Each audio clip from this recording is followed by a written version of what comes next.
As consumers, we are bombarded by it at every turn, like the Incredible Hulk being bombarded by gamma rays. But what makes some media endure, while others are banished to the forgotten black hole of obscurity, never to be heard from again?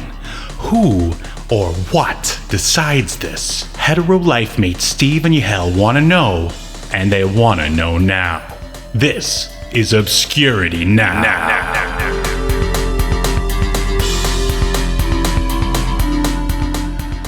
And what's up, everybody, and welcome to another episode of Obscurity Now, the show where we take a look at weird and nearly forgotten pieces of media, and then we decide if they should be remembered for all of human history or dumped into the black hole of obscurity, never to be heard from again. I am one of the co-hosts, Steve, and with me is America's #1 football fan. Yahel. Oh, I love balls. Football. Yes. It's very good. Wow, I didn't. Sports are great. I didn't see like that the competition. Yeah. You like the tight pants that the guys wear, and and I'm sure Rob Liefeld loves the accentuated shoulder pads. Which is yes. Not enough pouches on football uniforms for him, though. That's true. I'm sure if he had his way, all the boys would have pouches all over them. Yep. But. And chrome arms. Oh, now that would be sweet. I'd pay the $4,000 to see a Super Bowl with, cybernetic chrome-plated football players, if I had it. Welcome everyone to Obscurity Now, Super Bowl edition, where we're not going to be talking about the Super Bowl in the slightest. I was gonna get on here and fake, hey, look, somebody's here, and they're not watching the they're watching. I knew it was gonna go that way. I shouldn't be surprised, but hello there, Stadium Arts. I knew you'd show up. Other people said that you wouldn't, but I was like, nah, Stadium Arts is gonna be here. Yes, Stadium Arts. Here's a little secret about me. I was technically born in Canada, and I was in the Weapon X program, and I was in Alpha Flight for a period of time there, but only half of that was true. So, Yahel. Yes, and welcome, Stry. I know Stadium Arts as Stry. Stry, that's a cool name. That sounds very X-Force 1993. Yeah. This really should be a comic book episode, but no. Yeah. We are talking about the newest member of Youngblood. Yeah. Stry. Oh, there you go. Good reference. Does the Stadium Arts have any idea what we're referencing here when we talk about comics? Yeah, I think so. Okay, cool. So. Well, if you enjoy comics, make sure you check out our previous episode where we discussed Ghost Rider 2099 #1. But today we have a TV episode where we're talking about, I guess you could say it was peak TV from the 90s in the show known as The Pretender. Yahel, what's your history with The Pretender? I remember watching The Pretender from time to time, but I didn't watch it religiously. Mm-hmm. That's pretty much it. I do remember thinking it was a pretty cool concept.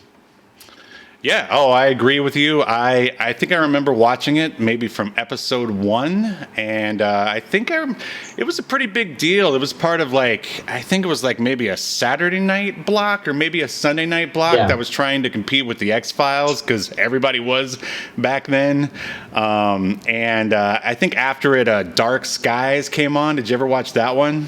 With Ali Walker. I didn't watch that one, but you're right. It was called the Trilogy. It was a block of three shows. It was Dark Skies, The Pretender, and another show that I can't remember right now. But yeah, I was reading up about it earlier, and the Trilogy didn't last very long because one of the shows got canceled a couple of months into it, and then they put another show on temporarily, but that one got canceled 2 episodes into it. So then it was just the 2 shows. And they dropped the Trilogy branding. They should have just doubled down like they do nowadays on everything, where they never apologize and they just, keep driving it home no matter what. I think I remember I caught most of the first season, and I don't think I remember too much after that. But I remember enjoying it quite a bit. So should we dive just a little bit deeper into the world of The Pretender? Yes. You sound thrilled. As thrilled as I am thrilled, sir. How dare you? I know you are. I was gonna say as thrilled as I'm Jared thrilled today because I don't know if you remember, but like his one of the things that even as a kid I thought was weird was that so he assumes like a new identity every week, but it's always with the first name Jared. And he just changes the last name. I'm like, that just seems right. Yeah, that's such an easy way to get caught. Right. It's like they did that for the viewers' sake. It's like, well, what if they get confused and they think, it's not Jared or something? Do you remember? I remember when he became Jared from Subway. That was a weird episode. I missed that episode. Yeah. Then he went to Thailand, and then it just got really weird. So yeah, let's delve a little bit deeper into the world of The Pretender. Welcome to your feature presentation.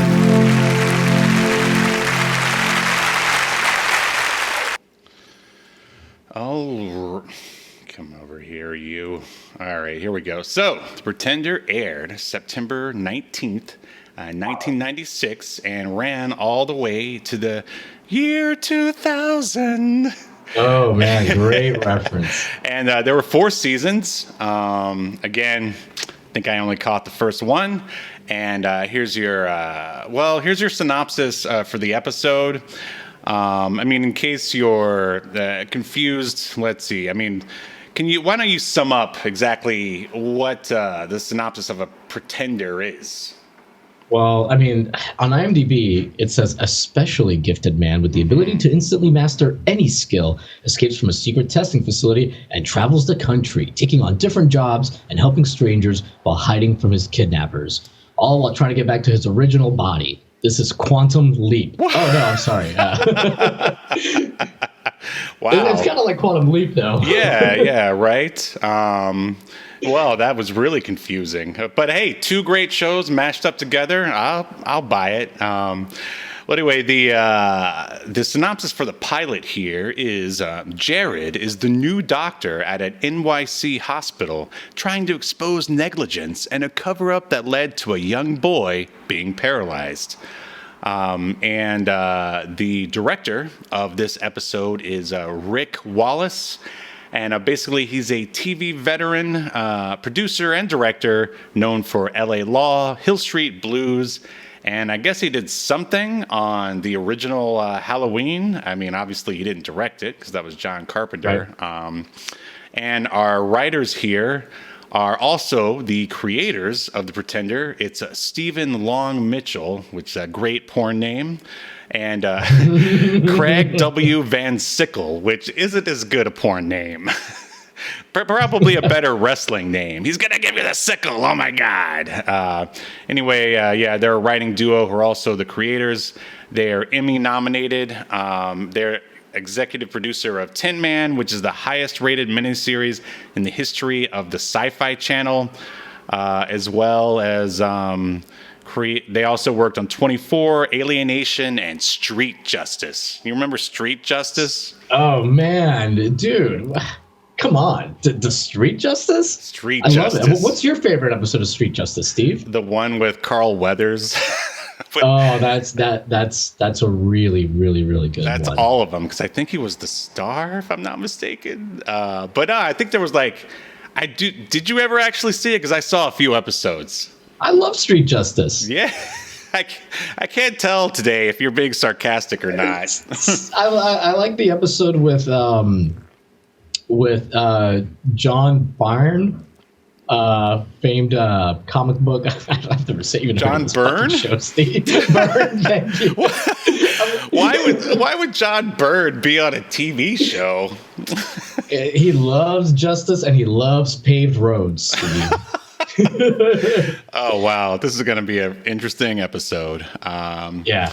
All right, so we'll have to review Street Justice someday in the future. I guess so. It sounds like a Streets of Rage knockoff. Oh, it is. It totally is. They're basically trying to cash in. I just remember it's like one white cop and one black cop, and somebody knows martial arts. Like I don't know. I just vaguely. I was thinking like it sounds like a video game ripping off like Streets of Rage, Sure. like a really like something Titus would have made. Right. So, and this, of course, is produced and distributed by NBC. Yahel, take it away with that cast. Yes, the cast. So I don't have my cast list pulled up here. Yes, it is. All right. So first we have Michael T. Weiss as Jared, who is the titular Pretender character. You know him from The Pretender, but also, Steve, continuing on the Justice front, you may also know him from Young Justice, which is what you watch before you're old enough to watch Street Justice, I believe. In that order, yeah, sure. Yeah. But yeah, I mean, really, like, this was his kind of biggest thing. He was also on Days of Our Lives for like 5 years. But he's done a bunch of other shows, Crossing Jordan. He's done some voiceover stuff for video games. But yeah, the Pretender definitely was his biggest thing on his resume. Nice. But continuing along, we've got Andrea Parker, who plays, she's kind of like the main baddie, I guess you could say. She plays Miss Parker, working for the Center. So she essentially has her same last name. Yep. Yep. That's great. It's one of those. But yeah, and she's still, I mean, the latest thing on her resume is from 2017, but she's stayed pretty active. She's got a lot of stuff on here, but nothing that I would say anyone's gonna know her from. She was on Pretty Little Liars for like 6 years, so maybe people know her from that. I'm not gonna go through the whole cast because it is kind of a bit long, but Sure. I do want to touch on Patrick. How would you pronounce this? Bauchu? It sounds like a sneeze. Bachu. Yeah. Sure. Yeah. Let's go with that. Bachu. Anyways, this dude, you may not know him by name, but man, you recognize his face and voice. I feel like as soon as I saw him, I mean, obviously I remembered that he was on the show, but he's a guy. Anytime I see him or hear him, I'm like, man, this guy's in everything. He's got like 147 credits on his IMDb, which is a lot. Yeah. Like even like your biggest actors, A-list actors, don't usually have quite so many credits. Never really like the lead star in anything, but always like a great character actor, supporting actor kind of role. I feel like he's the guy you get when you can't afford Anthony Hopkins because they sound so similar. Fair point. And the other person I wanted to touch on, which I actually wrote her name down, I don't know why I'm not seeing it here in this list, but her name is, well, I gotta look at my notes here. I can't pronounce any names today. Lillian, I think it's supposed to be pronounced Lillian, but it's spelled Lylyan. Lillian Chauvin, and she is the Greek lady. The Greek lady, right? In the episode The Patient. And the only reason why I'm mentioning her, Steve, is because she is the only cast member that was in an episode of Star Trek. She played a Vedic on an episode of Star Trek DS9, and a Vedic is a religious figure. Wow. So I'm going to run it. Here it comes. Oh no! We've just entered another Star Trek connection.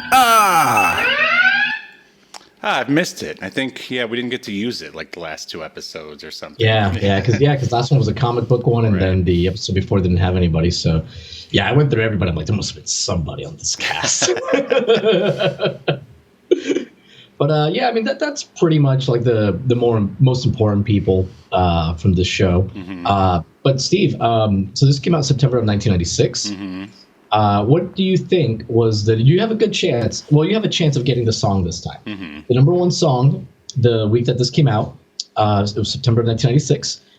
It's a song that has come up on our podcast before as the number one song. Oh no, is it a Mariah? No, go ahead. Is it a Mariah Carey?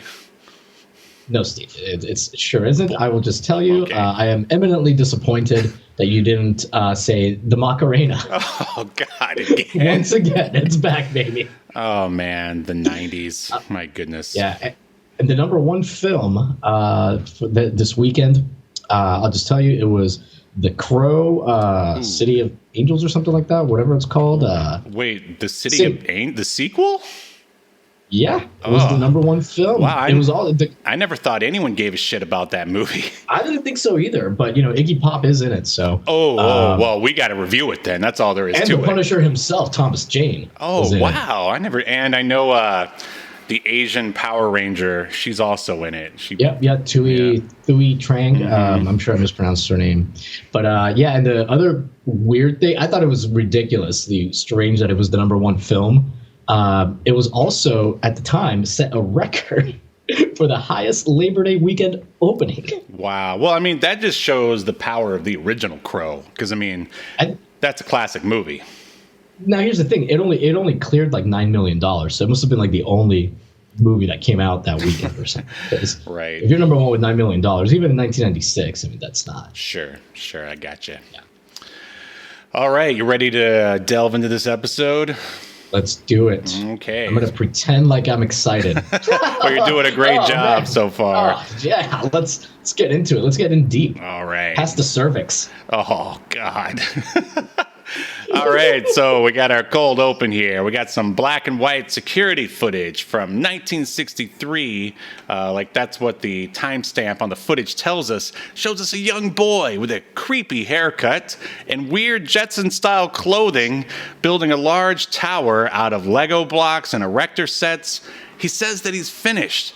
And then a doctor with, as I said before, the voice of Hannibal Lecter looks right at the camera for some reason and says he's only been tested for 36 hours and he's already showing more talent than our others.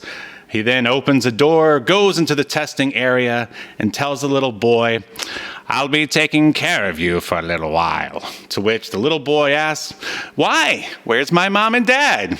And then they immediately cut to some text on some black background. What did you think about that cold opening right off the bat? So I had to watch this twice because the episode twice because the first time I fell asleep during the cold open. Okay. It's so short. I was pretty tired. Okay. But no, it's okay. I didn't think it was like a super great cold open, but I see why they did it. Right. I think it's enough to sort of like wet your whistle, for lack of a better phrase. I feel like there is a better phrase. I don't think it's lacking. I don't think we're gonna find it right now. Maybe later. But yeah, like when he asks for his mom and dad, like that's the whole premise. Like that's his whole driving force is. For the whole episode is finding out what happened to his mom and dad and the series. So yeah, I get why they did it. Yeah, and at this time, there's not a lot of shows using this, sort of found footage style. So at the time, I'm sure this seemed like innovative stuff. That's a good point. Yeah. Okay, as I said, cut to text on a black background, and I'll just go ahead and read you I guess they probably flashed this at the opening of most of the Pretender episodes, and it's basically just text that says, "There are extraordinary individuals among us known as pretenders, geniuses with the ability to insinuate themselves into any walk of life, to literally become anyone." And to me, when I first heard that, I was like, isn't that just really called a sociopath? But, whatever. We'll go with it for the sake of the show. Scam artist? Yeah, sure. Con artist? Politician, CEO. Anyway, topical. Watch out. Okay, so, and then they further give us more text that says, in 1963, a corporation called The Center isolated one such pretender, a young boy named Jared, locked in a controlled environment. They exploited his genius for their unofficial research, and thus Surge was created. I may have added that part. Then their pretender ran away. And I have in here, so do you think the Center ever hang out with the committee from VR5? Do you think that they ever mix it up? I'm assuming that they were run by the same people. I'm pretty sure I made that joke even back in the 90s, and it's reborn again for everyone to enjoy. Man. Yes. Okay, so anyway, back to the show. Cut to Anchorage, Alaska. It's now the present, and by that, of course, I mean 1996. A helicopter lands on an oil tanker, and a pretty yet tough-looking, mysterious lady smokes a cigarette. As she sets foot on the ship, a man greets her and says, "Ma'am, there's materials on board and they're highly explosive." She puts out the cigarette and says, "So am I," which I thought was pretty awesome. And then walking behind her is a smart-looking doctor type. Of course, he's revealed later to be Dr. Sidney. And of course, the mysterious-looking woman with the cigarette is Miss Parker. They make their way to the captain's bridge. The crewman or sailor, or whatever you want to call him, starts talking about Captain Jared. Says he was nice, but weird. Then asks the lady if it was true that he was never a captain, to which she replies, "Thank you for your time." And there's a line here where, I guess I should have just worked it in, where he goes, Are you pulling my cork or something like that? Yeah. Like it was weird. I'm like, maybe they talked like that in the 50s, but when was the last time I worked on a dock with some sailors? Maybe that's how they talk. I don't know. I guess it's supposed to be like, "Are you shitting me?" Right. Oh yeah. But it just but this is did not. 1996, so they really had to, keep their act clean. Back. But they could have just said like, "Are you kidding me?" Or I know. I guess they just wanted so awful. This is dumb. They wanted some colorful sailor talk, I guess. I guess so. Without being offensive. So it becomes clear that Dr. Sidney and Ms. Parker are trying to look for Jared, and he was there posing as a captain of this oil tanker or whatever it is. They're trying to figure out where he's going next, and by going through his belongings, they find some medical books. There's always a lot of discussion between the two of like, if he's so smart, like, why is he leaving all these clues behind? And then Dr. Sidney is like, well, he wants us to follow him. And that's like a reoccurring theme throughout the show. Right. I thought setting the whole thing on this oil tanker and the helicopter, it really shows that NBC really dumped some money into this show, at least for the pilot. I was like really surprised. And Me too. And both of them are pretty intriguing characters just right off the bat. So I was already hooked from the get-go here. How about yourself? Yeah, I totally agree, man. Like the show looks, it looks like a movie. Like it's very kind of cinematic. I remember thinking that back then for sure. Yeah, the sets all look great. You can tell that there's like money in this, and like you said, they do a good job too of like establishing the characters like right off the bat. Sure. All right. So cut to Jared walks through a crowded ER. A little girl, she has some sort of breathing problem. Jared leaps into action despite not being a doctor at that hospital. But he did read that book, Modern Surgeries, that they found at the docks or whatever. Cabin. To think that he didn't even have. Well, I guess they sort of had the internet back then. I guess they talk about that a little bit later in the episode. But yeah, that he just had to sit there and read that book, and all of a sudden he's Garth Marenghi, or Dag, shall I say. I got a lot of Dark Place vibes from this. Anyway, we'll get to those later. A lady does call for security, but he's just such a goddamn good doctor that they let him perform his tracheotomy or whatever it does, and he saves the girl. And then we see the Pretender logo. And then Jared is then talking to the head of the hospital, who is, his name is Dr. Hendricks, and he's like schmoozing with him. He then sees then Dr. Schrader, or Trader, I can't remember which one it is. I can't remember either. He conveniently, the one who was conveniently missing from the ER room when Jared leapt into action, shows up, and he was like, "Oh man, I couldn't find my beeper." It's always funny when someone has a beeper, just because it's so, it really just dates everything. It's so dates. Yeah. He's like, but although don't doctors still have to use pagers? I know up until not too long ago they were still using them. I think you're right. But yeah, and then he says, "I've got a brand new one." And that's as I said, that's Dr. Schrader, and he becomes important later. And I just have, that mischievous Jared stole the beeper so he could steal all the doctor glory. Oh, Jared, you scamp. So they asked Jared why. Oh yeah, so he's sitting down and he's talking with Dr. Hendricks in his office. They asked Jared why he picked that hospital, and more or less he says he's there for the money. Of course, we know that's not true. Now we're back at any remarks about that scene? No. I thought it was pretty good. Again, he does a great job of they show you how smart he is because he's figured out. The whole thing with the money is that the hospital is going to be bought out by like an HMO or whatever. Mm-hmm. So he saw that they paid in stock options. So he said, that's why I'm here. And this is something that kind of ingratiates himself with the boss of the hospital, which, is who he's kind of going to end up looking into. So, it just goes to show you like he's done his homework. He knows how to like get in with these people. So again, there's a lot of cool little character stuff like that. Right. So, yeah. I really liked it. Yeah, he does a great job like schmoozing with the upper management or whatever. And it's, stocks and bonds, racquetball, and so on. And, okay, so now we are at the center, and Miss Parker tells Dr. Sidney that he was the reason she was called back into the field to find Jared. They enter Jared's old room to look for clues, and there's like lots of old like toys, I guess, from the 60s and just random stuff strewn about. They find what Dr. Sidney believes to be an origami angel that suggests but then Miss Parker, and this is, I guess, just to show that she's, just as smart as him, or maybe just as cunning, at least.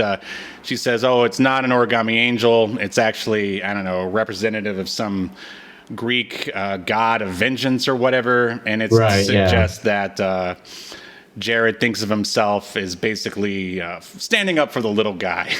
And then... And this is funny. Sydney says, well, how do you know that? And Miss Parker says, I did a lot of frat boys in college. And I'm just like, whoa. Like, she doesn't hold back. So basically the whole point of that scene is they were going through his room to try to find more clues to find him, basically. So now we're back with Jared. He is in a taxi. He goes to a middle school. And then he goes to an ice cream truck. He tries ice cream for the first time. And I can get why these scenes are there because they're like fun or funny. But isn't it a little hard to believe that, Dr. Sidney never bought Jared like one ice cream in his entire time? I mean, Dr. Sidney seems like a pretty nice guy. Yeah, I agree. I know, like you said, I know why these scenes are in there. Because if I'm not mistaken, it becomes like another reoccurring theme throughout the show where he's like trying, bubble gum for the first time. I remember right. Episode. But yeah, it's kind of like, really? Never? Yeah, it's just there to like further endear us to him, which they really don't need to do because I think Michael T. Weiss does a fine job on his own, eliciting empathy. And just the character, the way it's written anyway. But whatever. Yeah. They're there for better or worse. And he sees a boy in a wheelchair. And this is when a bit of 90s cheese kind of clicks in. He sees a boy in a wheelchair and he stares longingly at him while piano music plays. And again, they want us to show that he's like, feeling empathetic to the young boy, and he's also the reason for the whole episode basically, and why he's penetrating this hospital because it's later discovered that this boy was operated on by Dr. Schrader, and that he's the reason for the whole malpractice, whatever, that got swept under the rug. But it'll be revealed later. So what did you think of the pretender staring longingly at a boy in a wheelchair while piano music plays in the background? It was a little weird, but... Yeah. And the worst part is that they keep doing it. Right. But, I feel like that's, like you said, like just a 90s thing.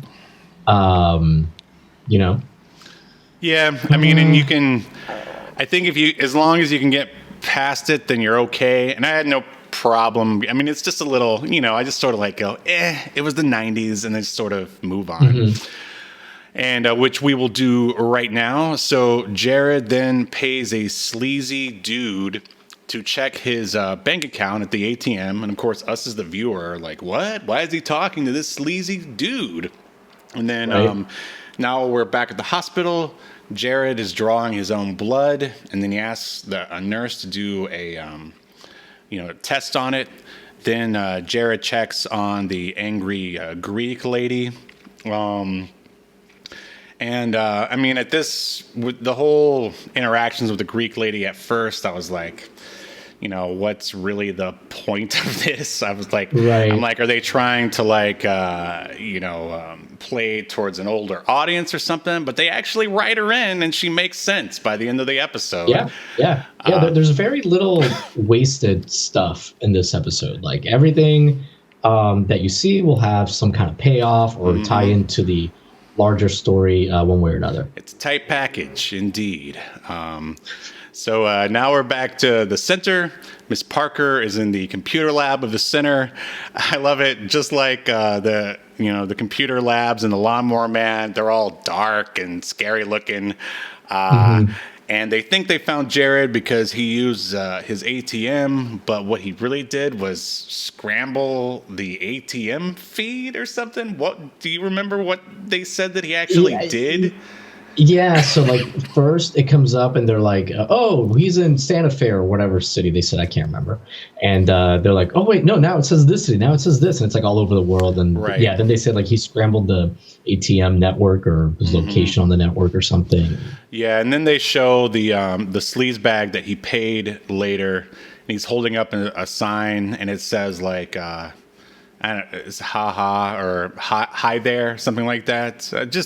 It's just basically showing that Jared is that he's just smarter than the center and that he has the ability to mess with them. And also, they froze his account, so this is him trying to get back at them, basically. So now we're back in the hospital. Jared asks the head nurse for the key to radiology.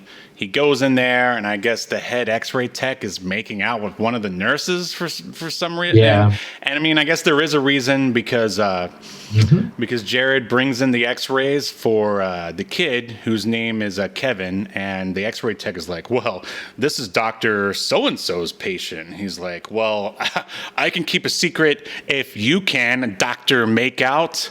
And he says something like, I can become forgetful if you can. Right. Yeah, he's real sly like that. And so... But the whole thing with the x-rays was that one x-ray is supposed to be the before the accident or before the operation, and the other one's supposed to be the post-op x-ray, but they are actually the same x-ray. Right. So that's what's weird, and that's what gets him thinking, someone's covering up something with the because there is no previous x-ray. Right. And I love it that the x-ray tech knows that because he spilt soda on the original, x-ray machine, and there's or something. And there's a smudge or something on it, and that's how he knows it. And I don't know, that's just fun writing stuff. I don't know.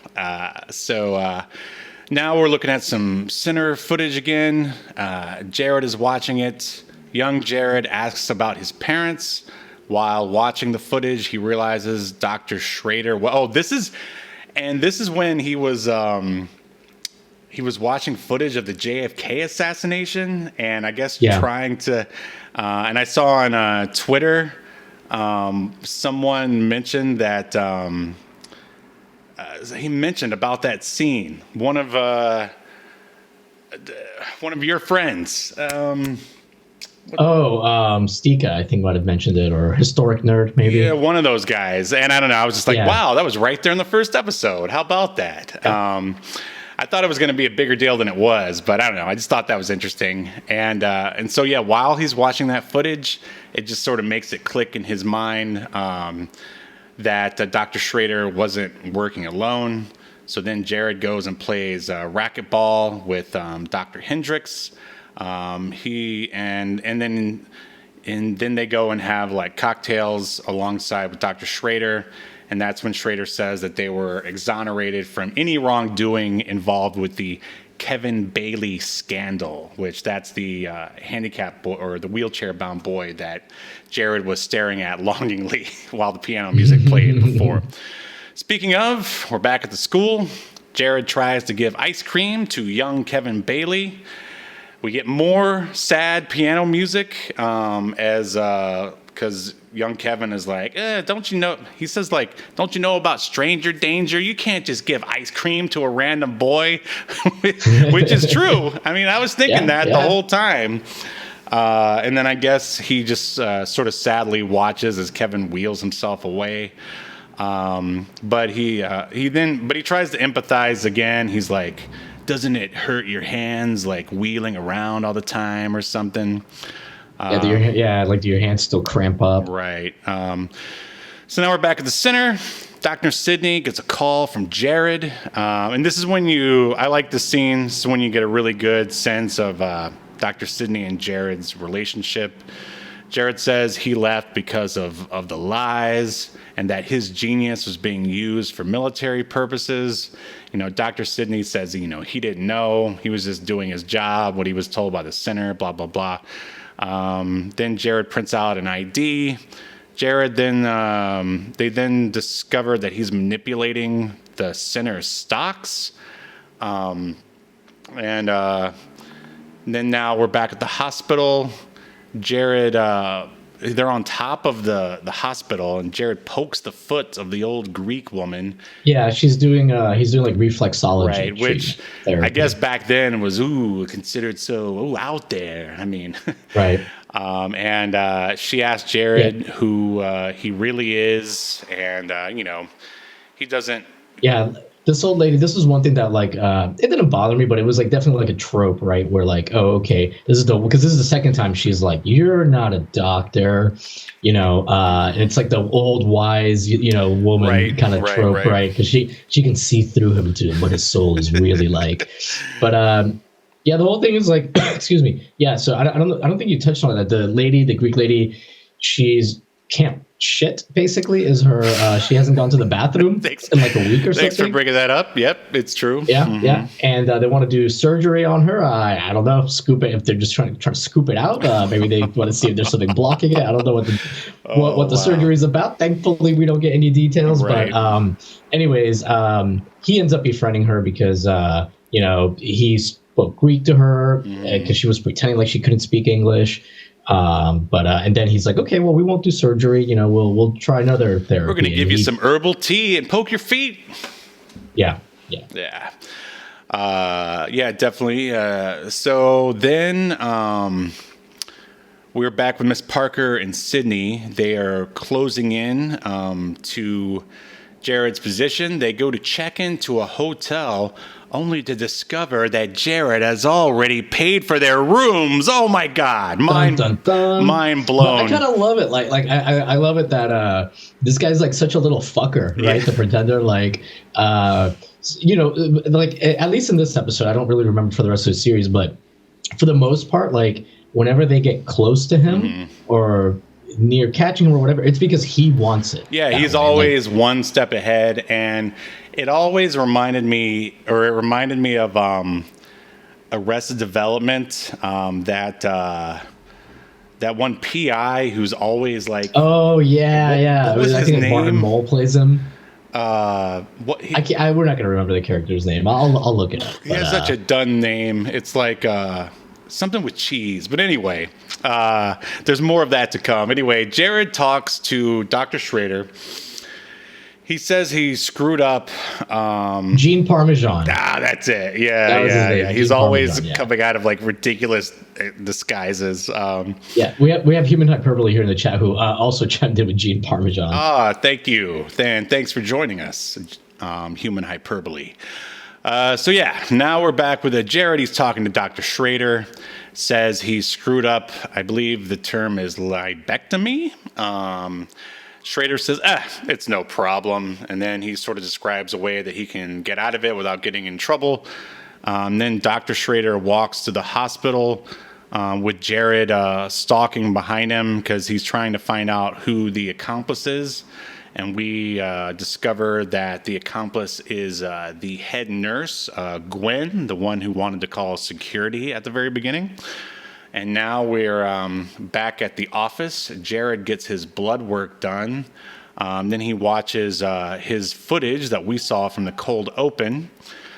Sydney and Miss Parker get evacuated from their hotel, and here it comes again. And there's a fireman who's like conducting people like out of the hotel, and just as Dr. Sydney is passing by, the fireman grabs him by the shoulder and, what the fuck? It's the Pretender. It's Gene Parmesan. He called it a fire, fire alarm or whatever, just so he could talk to Dr. Sydney. Not only that, Steve, he somehow became a fireman. Got the equipment. And joined them and got this fake fire. And then, Miss Parker is the first one to realize that there's no fire, because while they're going down the fire escape, she's like, hey, there's no smoke anywhere.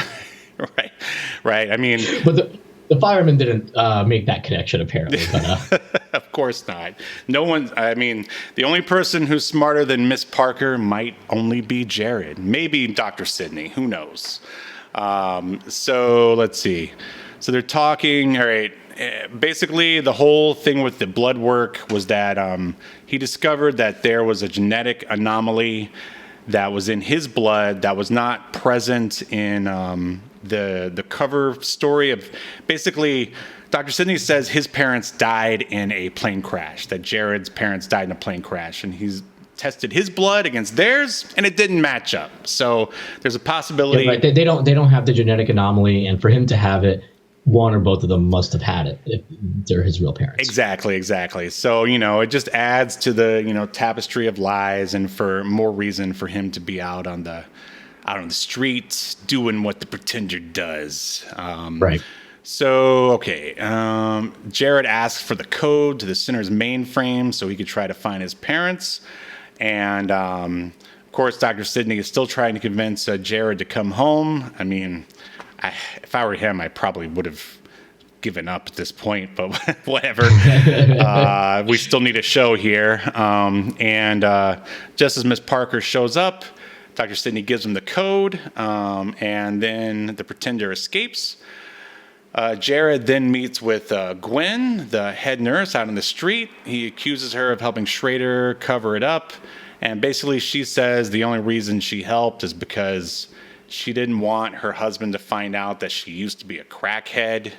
And of course, like, the Pretender forgives her more or less, but then she also tells him that it was Dr. Hendricks who has the pre-op x-rays, because she went to him to turn in Dr. Schrader.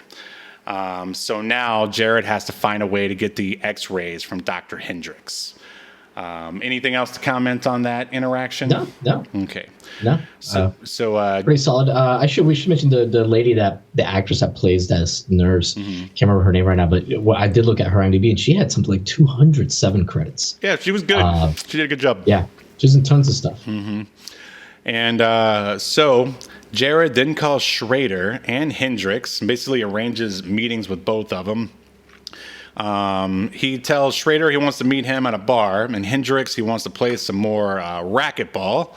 And as he's calling, he's pouring something into bottled water. He then gives that water to Hendricks, and then Hendricks passes out after their racquetball game.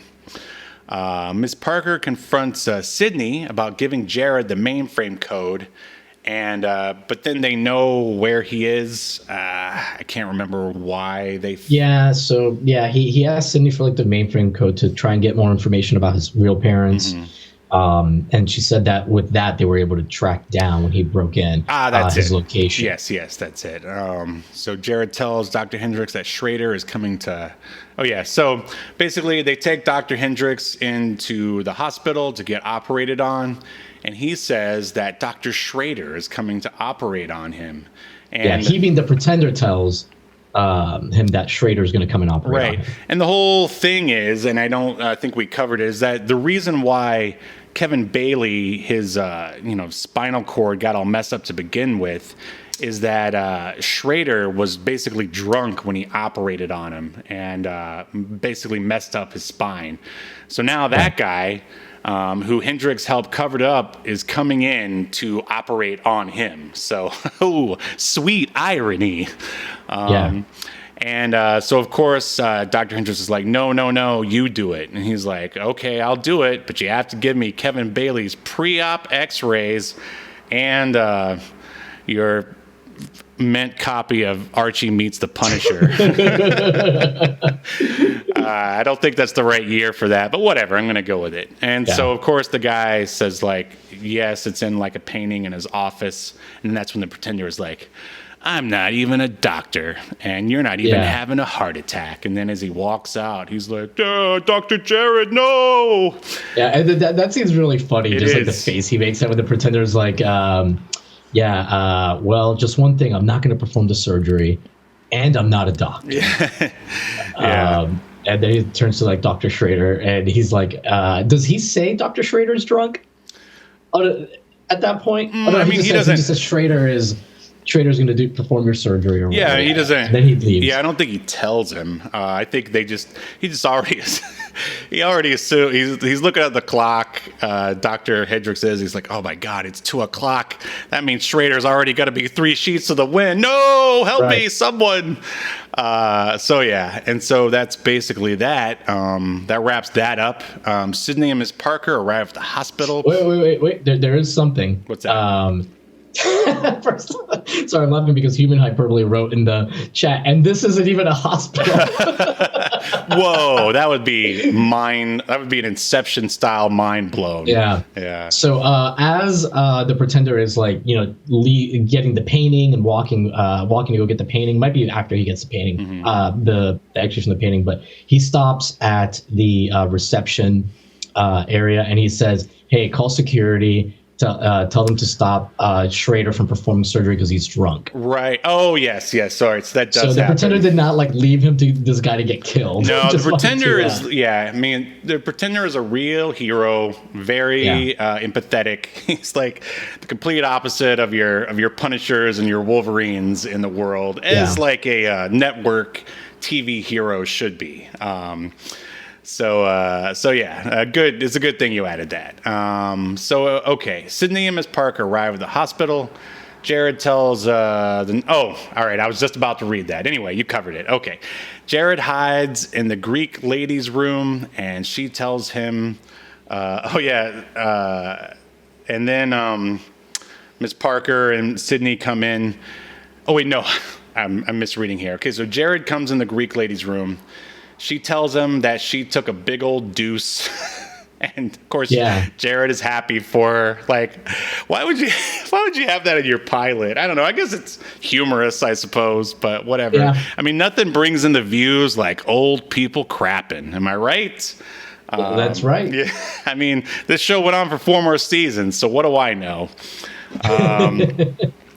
And then the next thing we see like Miss Parker and Sydney, they come into her room and she screams and says that Jared went out the window.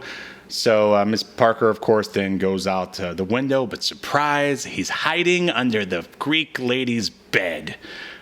Jared gets away. He then mails the x-rays. And there's a scene of Kevin Bailey like opening, I don't know, kind of a humorous scene for some reason. He's opening I thought it was hilarious too, unintentionally so. It was. It's like middle. Yeah, like this guy who I guess is his caretaker, or it was like an old dad, right, or grandpa. I thought he was an orphan. Oh, the kid's an orphan. Remember? Wow, that's even sadder. Jeez. Yeah, so this is like his caretaker or whatever brings him the mail, and it's these x-rays, and he pulls them out of the envelope. Wait, no. He's like, boy, I sure hope this is my copy of The Punisher Meets Archie. And then he opens it up, and he's just like, what the fuck is this? And like he's just looking at it kind of confused, but also as if though he understands what it is. Like, I don't know, it was a little weird. Right. I mean, I don't know about you, but even as an adult, when I look at x-rays, I'm like, what the hell is this? Right.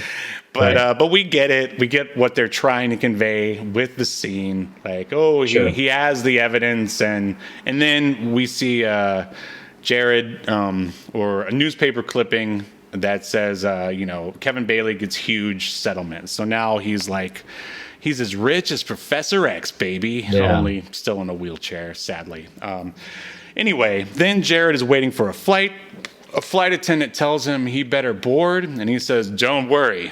They're not going anywhere without me." And holy shit, Jared is the pilot. Oh my God. Yeah, he puts on like the pilot's hat. I love it. Those reveal scenes are just the best. Oh man. That's like just classic. Oh my gosh. Well, anything else that's the end of the episode. Anything else to add? Yahel? No, you summed it up pretty nicely, I think. It was, like you said, a tight little package. Nice, tight little script, and like everything, everything was there for a reason, pretty much. I can't really remember anything that was like, oh, why'd they throw this in there? Right. Yeah. I mean, just maybe a few less scenes of him staring longingly and piano music playing, but that's okay. It was the 90s. It was a style choice at the time. Right. But here, let's run this bumper, and then we'll deliver our verdict. Remember how often I rated it? That's the question. All right. So, Yahel Velasquez, do you think the Pretender should be remembered for all of human history, or tossed into the black hole of obscurity, never to be heard from again? I will say yes, it should be remembered. I am considering just watching the whole series. It was fun. It was good. It was interesting. Human Hyperbole wrote in the chat, "Bring it back, no changes, same actor, same wardrobe, same cell phones." They did actually, the creators did try to bring it back. And there were 2 movies that were made for TV movies that came out after the 4 seasons ended. And they unfortunately didn't wrap up the story. There were supposed to be 4 movies in total, but I guess the ratings weren't that great. So TNT, who had ordered the movies, had 2 of them made. And they tried to bring it back. I think like in 2007, they put out like a couple of books. Oh, wow. That continued the story. Mm-hmm. And they were talking about that they were going to bring back the show as well. But obviously, that never actually happened. Mm-hmm. So, that's too bad. It kind of sucks that there's no ending. But the creators did say that they wrote an ending for the show. It's just they haven't had a chance, like the money or to make it, basically. I'm surprised they haven't tried to crowdfund that sucker. Well, actors are a lot older now, so... Yeah, it might be too late in the game. Like, I didn't know all that stuff that you just told me. I mean, my thoughts were, all right, it's a great premise, and I wonder if, it could be redone, but does it even work in like 2022 with, I mean, I guess you could just say that, oh, he's so smart, he's able to circumvent identity, this and that. I mean, he'd have to be one heck of a hacker on top of it, but I guess he could be. He's a genius, right? Right. So yeah, I mean, I think in some way or another, the premise of the Pretender should definitely continue forward. And obviously, I want it to be remembered in one way or another. So that means that this is going to be remembered. In accordance to Obscurity Now, the most important streaming YouTube podcast in all of the internet, you shall be remembered. Yes. Good show. Good show.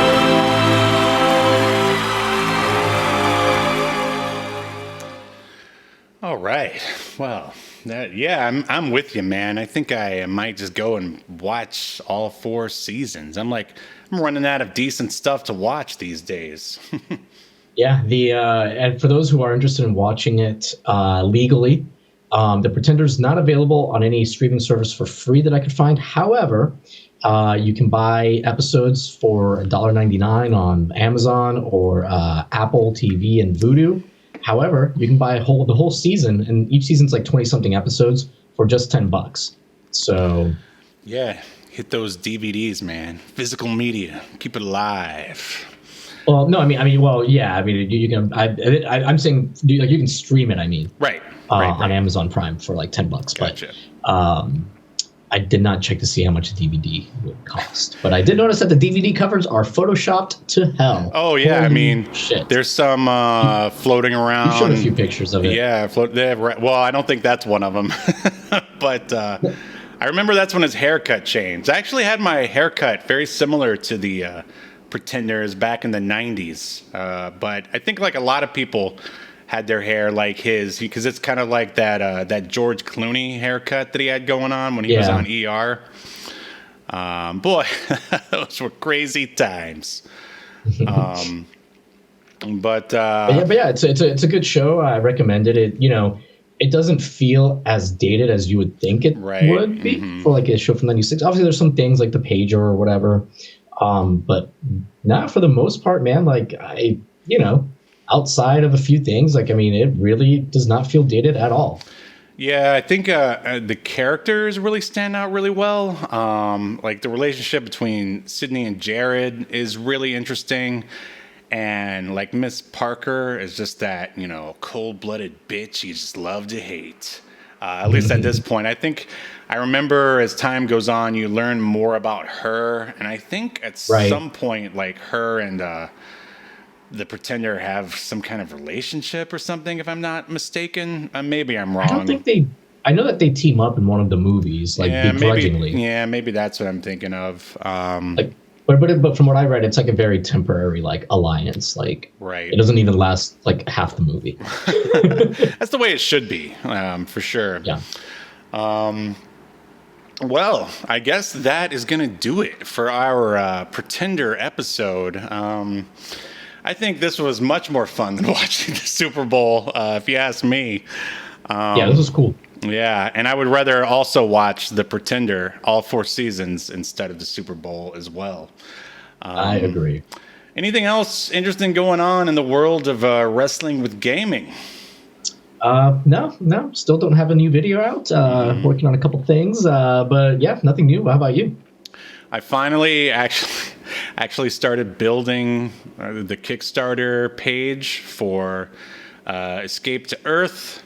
I'm just trying to like get the bios from like the other guys who worked on the book, and I'm also trying to look at how much it'll cost to like get some gimmick covers. I mean, everybody still loves gimmick covers, right? A little glow in the dark. Yeah, give me some gold foil prism cover. Yeah, like, I mean, from what I've looked at other people, I guess a lot of people do variant covers, at least from more famous people, in a vain attempt to, get their crowd to look at their, crowdfunder as well.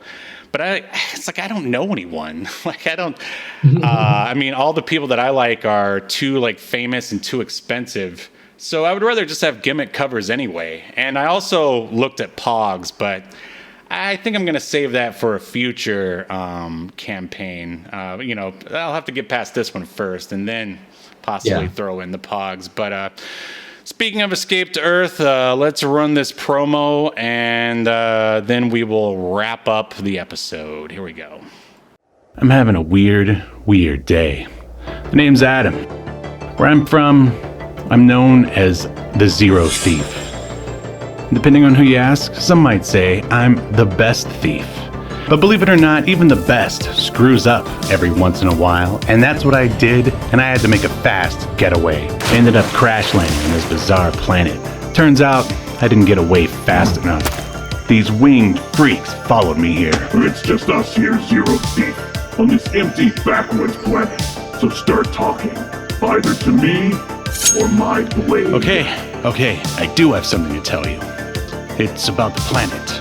It's not that empty. Come on, man. I thought you were gonna duck. Loose. Cut me loose. Behind you. Whoa. Thought I was done for. It was gonna be a light snack for a snarling creature. But then, she showed up, riding on the back of one of those monsters like it was nothing. And with a wave of her hand, the other razor-toothed beast just stomped away. I'd never seen anyone like her before in my life. I thought I'd say something clever. Thanks, have you seen my ship?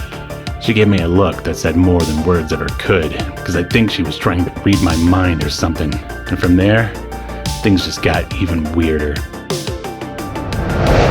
Escape to Earth. 30 pages of insane dinosaur action that will leave you hungry for more. Issue 1, Crowdfunding Now. Written and created by Stephen Honeycutt. Art by Antonio Brandao. Colors by Bruno Furlani. Jump on now before the whole human race is extinct. Download the digital preview today. Well, thank you for checking out this episode of Obscurity Now. Instead of the Super Bowl, we like to think of this as the Super Bowl of obscure podcasts. Does that work for anyone? Sure. Yeah, why not? Yeah, and like the Pretender is the Super Bowl of '90s network television. Why not? Right. And yeah, make sure you join us next Sunday when we will be talking about something next time on Obscurity Now. You've been enjoying Obscurity Now, a podcast that's recorded live to tape and streamed to Twitch and YouTube. Subscribe so you never miss an episode or hilarious quip. Take us with you by following the download links provided in the show notes to wherever you get podcasts. And take notice of our various social media links if that's what you're into. I'm not here to judge. And make sure you join us live next week at 6 p.m. Eastern, 3 p.m. Pacific as we continue to discuss more obscure media only on Obscurity Now.